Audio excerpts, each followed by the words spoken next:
everyone. I'm Shruti from Top Rankers Supergrads CAT. In the series of answering the toughest questions of CAT, actual CAT paper, whether it is quants, whether it is DLR, and whether it is VARC, I'm here to talk about and discuss with you one of the toughest passages from CAT 2022. We have started this series of discussing tough questions with you with the purpose of not intimidating you. The purpose is very, very clear, helping you understand that in case you get caught up in a wrong selection, you get caught up in a bad choice, then too, with a little smartness, use of common sense, you can make profit out of it. Do not get jittery about getting stuck in one or the other odd or tough question. Even if your choice goes wrong, don't worry about it. Get at least one or two questions correct and move to the next question. All right. So don't worry. We are here to help you out make profit in the toughest markets. Let's get started. What makes a CAT RC tough nut to crack? Like, if you ask me, I would say three things you struggle with. One is, I'm sorry,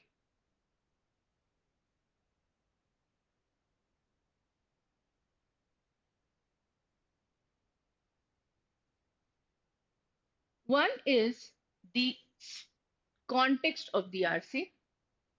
Most of the students struggle with the understanding of the RC. They don't understand what's the point the author is making. You have read first paragraph, second paragraph, third paragraph, clueless about what the author is wanting, what exactly he wants to say. All right, so that's the first challenge. Second is the context of the question is itself not very clear. What is asked to you? All right, you're not able to understand the question because there are triple negative questions, double negative questions. Which of the following, if true, is not in sync with the passage except? So now it takes a little time to understand what exactly is the intention of the question. All right. The passage or the question is asking you to resolve a paradox. Now you need to understand what a paradox is. All right. The question is asking you to resolve the irony. Now you need to know what irony is being talked about in the passage. All right. Hence, it is really a little challenging to understand what questions is intended at. All right. Not all questions are that tough, but out of 16, I may say that for past 4 5 years there have been at least 8 9 10 questions which are more close to critical reasoning questions rather than direct comprehension based questions. So that's the challenge. And the last challenge which I find and most of the students get caught up is the difference between options. The options seem to be correct, they seem to be all correct. I mean, out of four options, there is hardly any option which you can eliminate or say that it is absolutely wrong.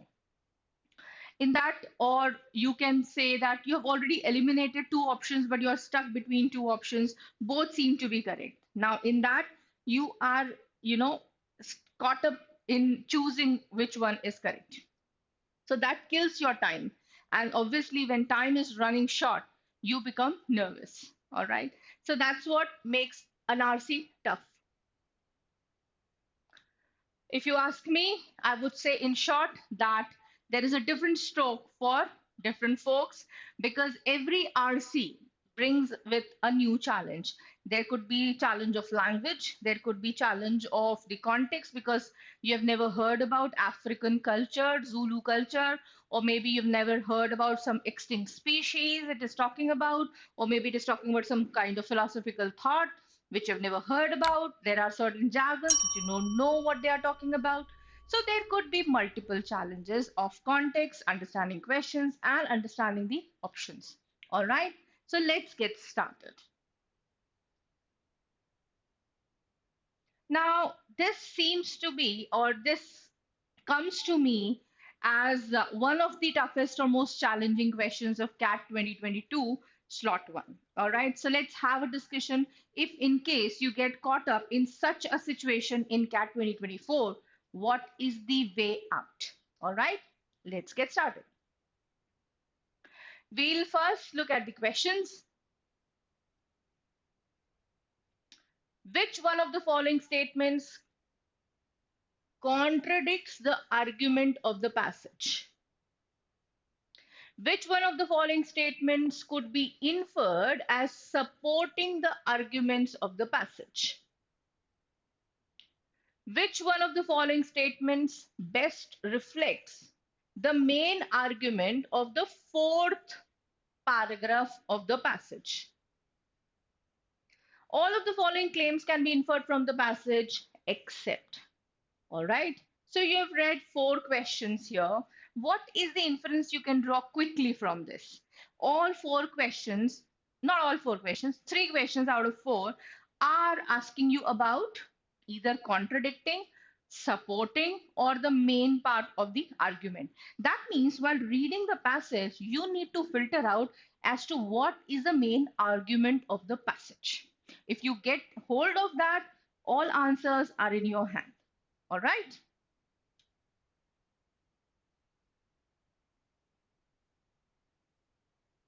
So let's read the passage.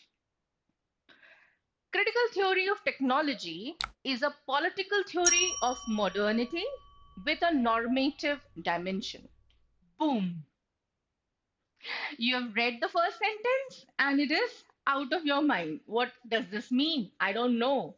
Critical theory of technology, political theory of modernity with a normative dimension. No idea what it is talking about. Okay. Let's read further. If you have not understood, at least understood that it is talking about something about technology, politics, and something about normative dimension. Okay. Let's see if the context gets clear in the next sentence. It belongs to a tradition extending from Marx to Foucault and Habermas, according to which advances in formal claims of human rights take center stage, while in the background, centralization of ever more powerful public institutions and private organizations imposes an authoritarian social order. So this is talking about technology relating it to political theory. And the next sentence is talking about all the socialists from Marx, Foucault to Habermas who have talked about formal claims of human rights. And they say that while at the background is the centralization of the powerful public institutions, but it is imposing an authoritarian social order. Authoritarian is dominance, you know that, autocratic power. All right. So it is somewhere getting clear that it is talking about how technology, all right, and critical theory of technology, that means critically evaluating the evolution of technology, helps us understand the political and the social organization of that particular area or society. Something related to that. Not very clear right now, but something like that. So that's the context. Let's move further. Marx attributed this trajectory to the capitalist rationalization of production. Now, there is another jargon. It is talking about capitalist rationalization of production. Today, it marks many institutions beside the factory and every modern political system, including so-called socialist system. So these two sentences relate the capitalist rationalization of production. Who are capitalists? Capitalists, Punjivadi. See, what is the rationale of a capitalist for production? There should be more production and less cost. All right. He should be able to produce more at low cost, isn't it? Now, that rationalization is there in many institutions beside factory. And it is even seen in the political systems, even if it is a socialist system. That means the rationale of a capitalist, that means profit motive, earning more profit, getting more production done with low cost is the rationalization which is applicable even in the socialist system. This trajectory arose from the problems of command over disempowered and de-skilled labor force. But everywhere that masses are organized, whether it be so-called prisons or Habermas' public sphere, the same pattern prevails.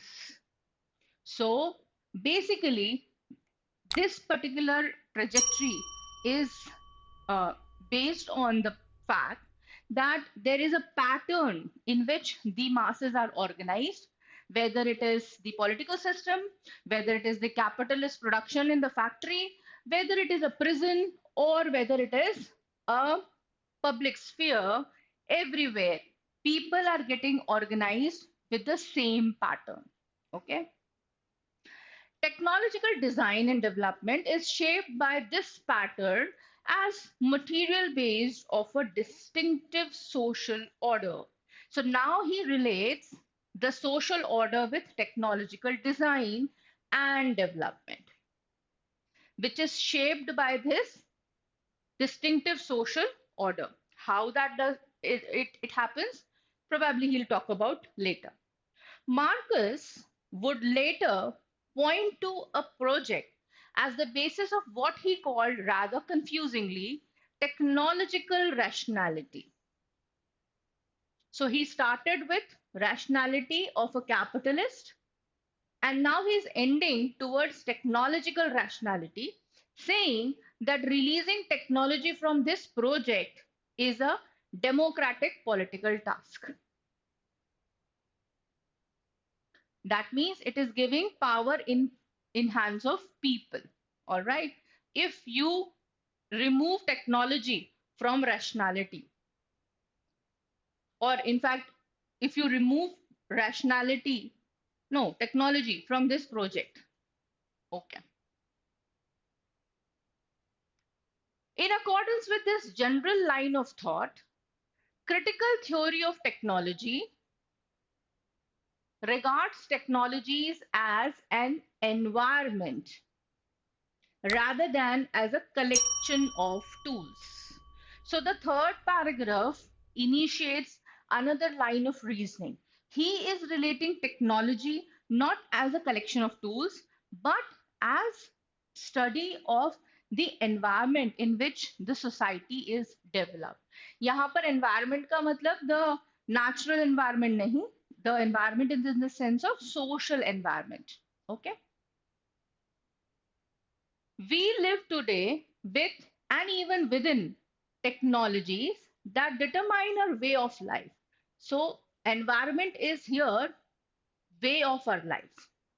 Along with the constant pressures to build centers of power, many other social values and meanings are inscribed in technological design. So, here comes the author's view, very clear. Along with constant pressures to build center of power, many other social values and meanings are inscribed in technological designs. That means who will be powerful and who will not be powerful, who will gain prestige and who will not gain prestige, and who will have meaning and what will have not have meaning is getting decided by the technological advancements. All right, in the society or the society's technological design.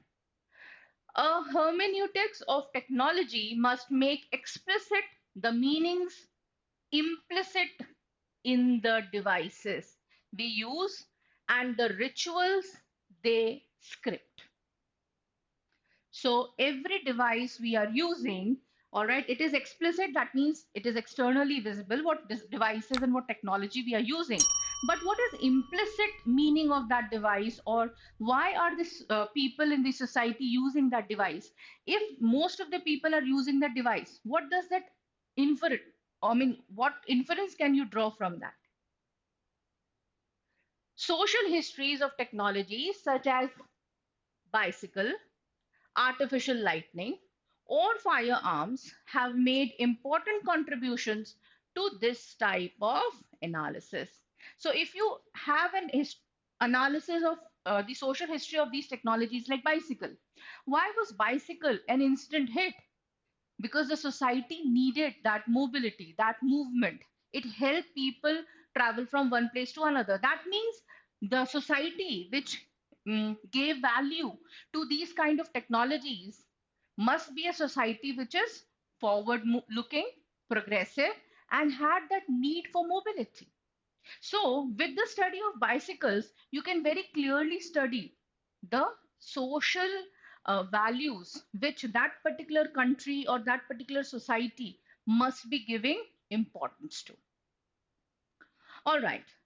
Critical theory of technology attempts to build a methodological approach on the lessons of these histories.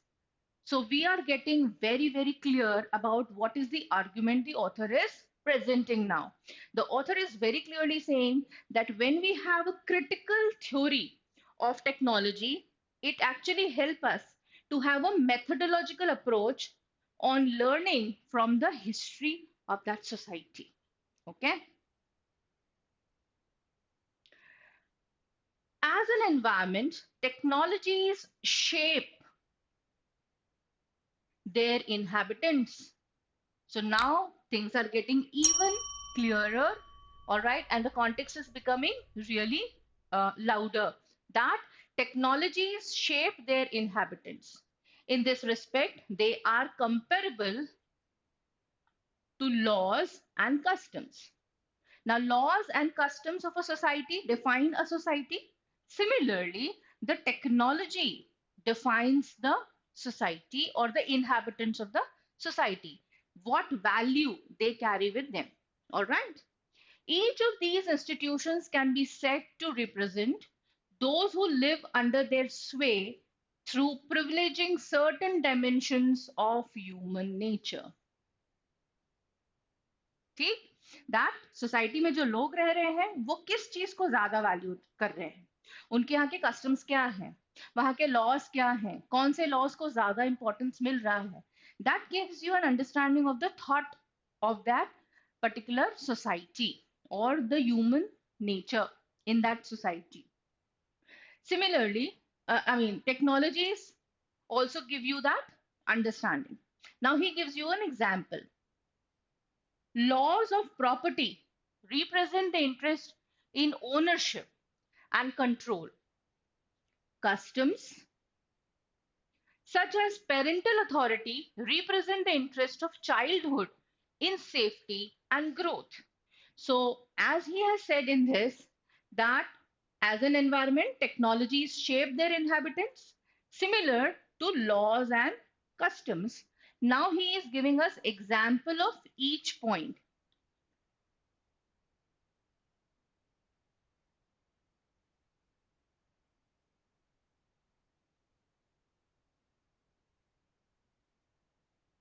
He gives us example of law. For example, a society which is giving importance to law of property, that represents that that society has interest in ownership and control. It gives importance to ownership and control.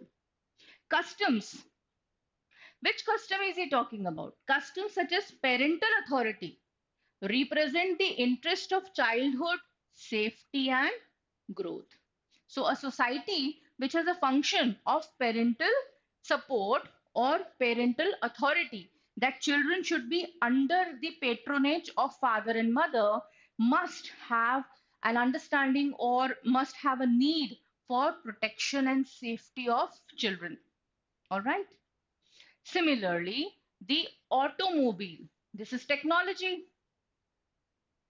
He is relating technology with customs and laws. He has given you example of customs and laws. Now he is giving you an example of technology.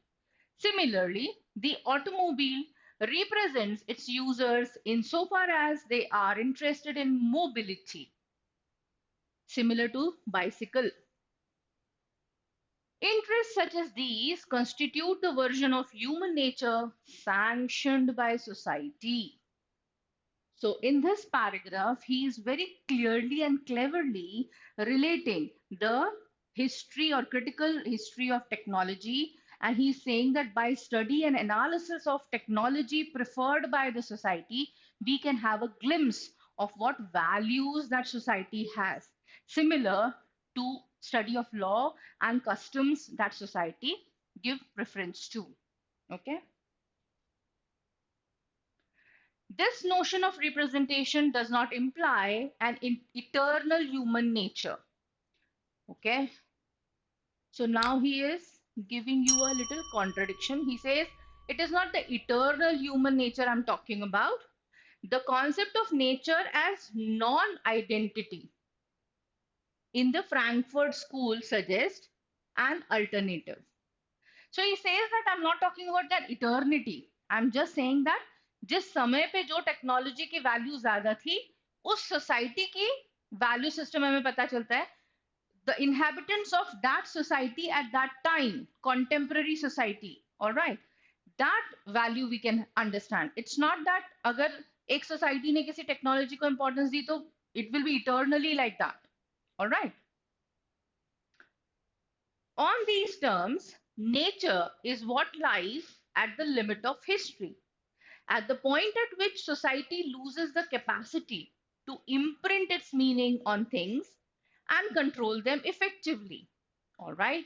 So here, nature is what lies at the limit of history, at the point at which society loses the capacity to imprint its meaning. Till now, he was saying that the society, the script of the society, is written by the laws and the customs, and similarly by the technology it values. Now it says that the nature is what lies at the limit of that history, where society loses the capacity to imprint its meaning on things and control them effectively. The reference is here is, of course, not to the nature of natural sciences, but to the lived nature in which we find ourselves and which we are. Which we are, that means the human nature, the human behavior. All right. This nature reveals itself as that which cannot be totally encompassed by machinery of society. Okay, so even beyond society, what is the nature? That is what the author is talking about. For the Frankfurt School, human nature in all its transcending force emerges out of historical context, as the context is depicted in illicit joys, struggles, and pathologies. We can perhaps admit a less romantic conception in which those dimensions of human nature recognized by society are also granted theoretical legitimacy. So he's making very clear that it is about the theoretical legitimacy, the theoretical proof, all right, that how this particular nature is getting recognized by society. Although this seems to be a less romantic version of it, because we are relating technology with politics, the social system, and how human nature gets evolved with that particular system. So it is theoretically legitimate, but it is less romanticizing. It is less of a fiction, more of a practical understanding. All right. So by reading this passage overall, what is the argument that which the author wants to assert? What is the claim he's making? He's saying that by the critical understanding or analysis of the technological development in a society, we are able to have a glimpse of not just the history, not just the politics of that particular society and the social structure, but the innate human nature of the inhabitants, what they value and what they don't. Okay. Which one of the following statements contradict the argument of the passage?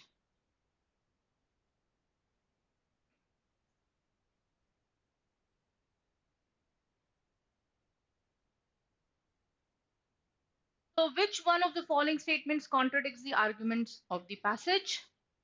The problems of command over a disempowered and de-skilled labor force gave rise to similar patterns of capitalist rationalization of production wherever masses were organized. We have read it in second paragraph. So this is not contradicting the argument. Marx's understanding of the capitalist rationalization of production and Marx's understanding of project of technological rationality share theoretical inclinations. Again, we have read it in the second paragraph. Paradoxically, the capitalist rationalization of production is a mark of so-called socialist system as well. So this is again the starting of the second paragraph. Masses are organized in patterns set by Foucault's prisons and Habermas' public sphere. Okay, so ये बात तो उसने की है, Foucault's prisoners and Habermas' public sphere and masses are organized. ये भी second paragraph में बात की हुई है. So contradict कौन सा कर रहा है argument? Let's go to the second paragraph and see.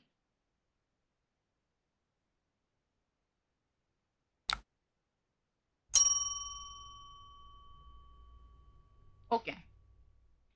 So the second paragraph says Marx attributed this trajectory to the capitalist rationalization of production.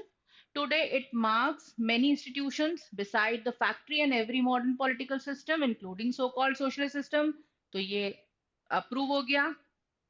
This trajectory arose from the problem of command over a disempowered and de-skilled labor force. But everywhere that masses are organized, whether it be Foucault's prison or Habermas' public sphere, the same pattern prevails. So it is not saying that it is organized in the same pattern or it is forced in the same pattern or it is evolved with the same pattern. It says whether the masses are organized in a factory or whether the masses are organized in a socialist, so-called socialist system, or it is organized in the prison or public sphere, it is basically organized by command.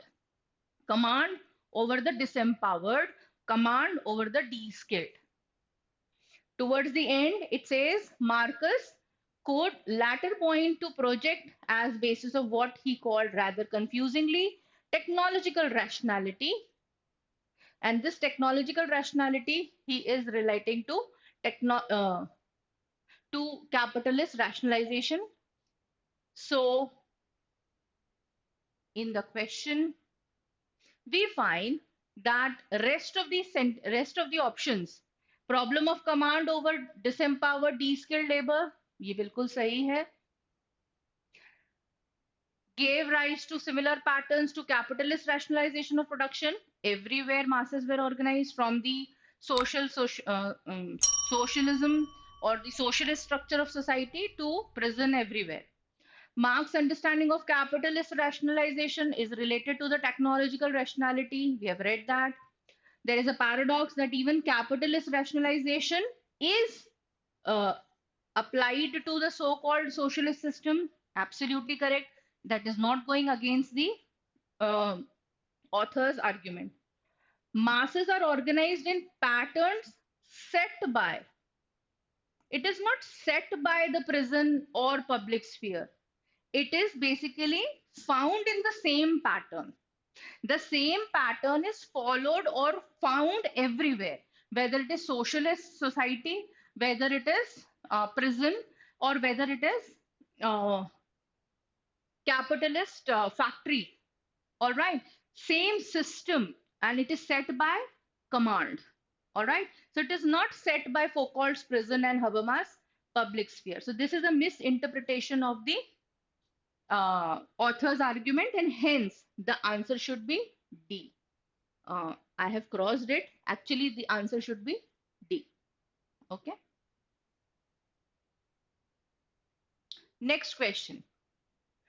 Which one of the following statements could be inferred as supporting the argument of the passage? Technologies form the environmental context and shape the contours of human society. Okay.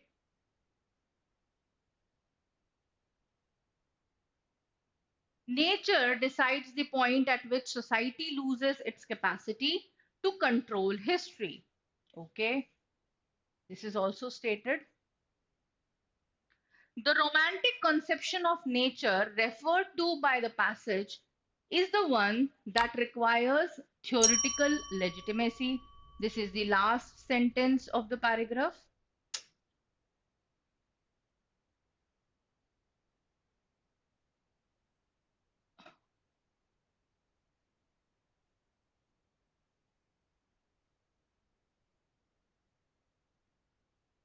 It is not human nature, but human culture that is represented by institution, such as law and custom. Okay. So let's see which of them supports the argument of the passage. So let's evaluate or let's get reference for each of these options because otherwise we'll get confused. So technologies form the environmental context and shape the contours of human society. So this is absolutely correct.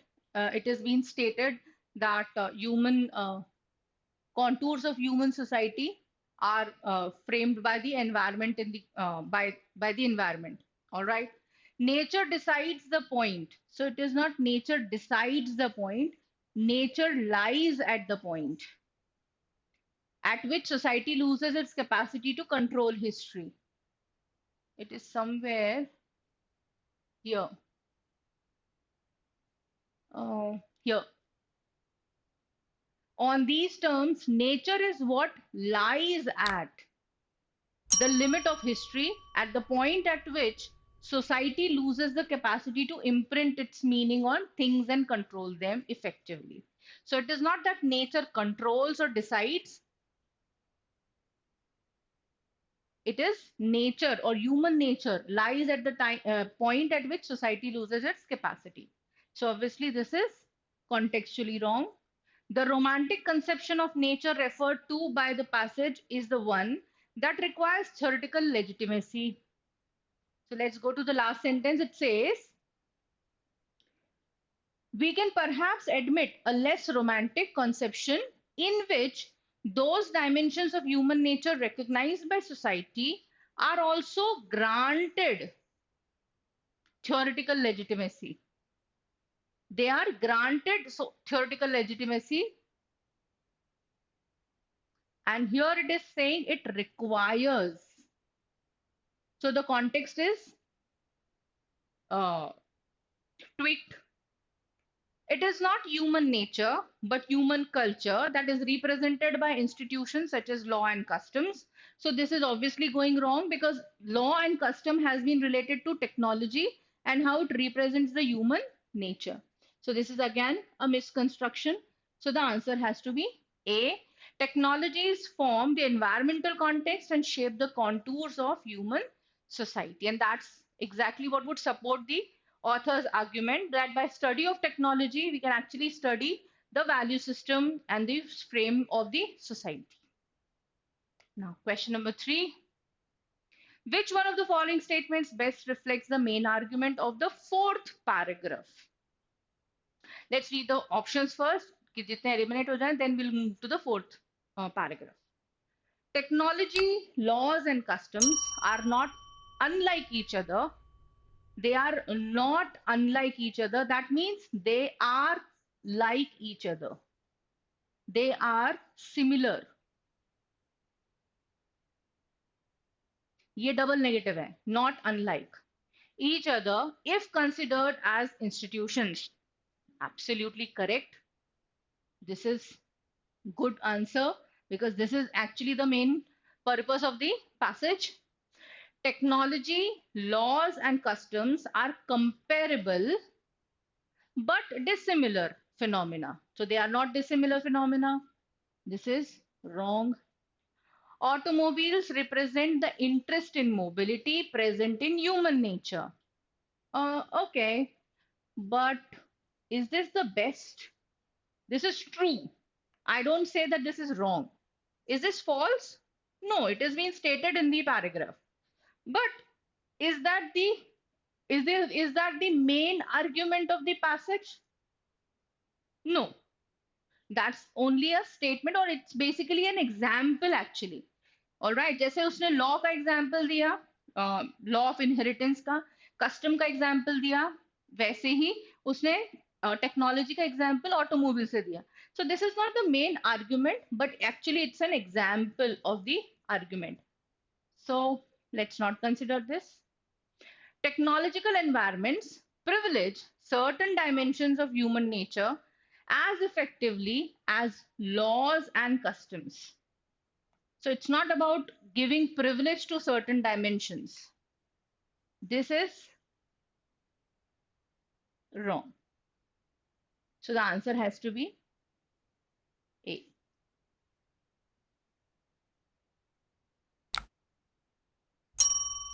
All right, let's move to the next question. All of the following claims can be inferred from the passage except analysis of technologies must engage with their social histories to be able to reveal their implicit and explicit meanings for us. Absolutely. That's what the author actually, uh, you know, brings on the table. All right. The significance of parental authority to children's safety, significance of parental authority to children's safety does not therefore imply that parental authority is a permanent aspect of human nature, and that can be proved by the paragraphs which are talking about it. Simultaneously, is talking about that if a society gives importance to parental authority, that means that they give importance to children's safety. And in the next paragraph, he says that human nature is not eternal, it gets changing. All right, and hence we can actually infer from this. So this can be inferred, this can be inferred. Let's move to the third one. Critical theory of technology argues that as issues of human rights become more prominent, we lose sight of the ways in which social order becomes authoritarian. This is the starting paragraph, the initial first paragraph. He starts by this particular thing that if we focus too much, all right, on the human rights, all right, then we basically ignore the ways in which the society becomes authoritarian. All right, hence this is also in agreement with the author. Technologies seek to privilege certain dimensions of human nature. Absolutely correct. He has also stated this. Technologies seek to privilege certain dimensions of human nature at a high cost to lived nature. Lived nature, we. And is the author anywhere talking about this high cost? Nowhere is has he mentioned about this. So all of the following claims can be inferred except, so this except is D. Because rest of the three he has mentioned, but not D. So that brings us to the end of this tough, so-called tough RC of 2022. Now, what is the learning that I want you to carry from this session? All right. The first one, don't get intimidated by the language or vocabulary or jargons, capitalist rationalization, critical theory of technology, political theory, normative dimension. What the hell? Don't get intimidated by that. Even the toughest looking passage, you can actually solve two questions with your common sense. Trust my words. look for the big picture, not every detail of the RC. Did you find that? Did you find me doing that? I was not marking each every word or getting into the details of it. I was focused on what is the relevance of this paragraph, relevance of the next paragraph, what's the purpose of the third paragraph. I didn't even stop if I did not understand what is the relevance of the first paragraph. Because as we moved towards the third and fourth paragraph, things automatically became clear. And the big picture came to us very clearly that, okay, he's relating that why it is important to study the critical theory of technology because it gives us the glimpse, the insights of the history, the society, and the systems which or value systems which that society prefers. Analyze in detail the close options while eliminating. This is what we did in the third and fourth question. We found that, okay, this is also correct, this is also correct, this is also correct, this is also correct. All are true. Then what will be the false one? We went again to the paragraph, referred to the paragraph, came back, and then we found that, okay, this option is twisted. It is written in a different format in the question, and it is written in a different context in the passage. So the context has been changed, and we could identify that. This is the golden sentence. Presence of mind works best. Do not get intimidated by the toughness of the passage. Use your common sense, use your presence of mind. It's not a test of intelligence, it is test of your presence of mind. How well you are able to take a challenge and work out best possible of your caliber. Okay, so that's all from my side. I just want to establish that we have started with our CAT test series. You can join those test series. We have emulated the exact CAT pattern, and you can take good, value out of it. Apart from this, we are providing free of cost all the previous year CAT questions in form of mocks. So you can any day make good use of it, solve the actual CAT questions, and repeatedly practice those questions at the same level which is expected in the CAT 2024. All right. Do not miss this chance.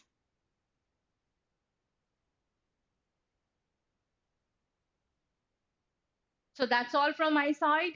Take good care of yourself. Namaste.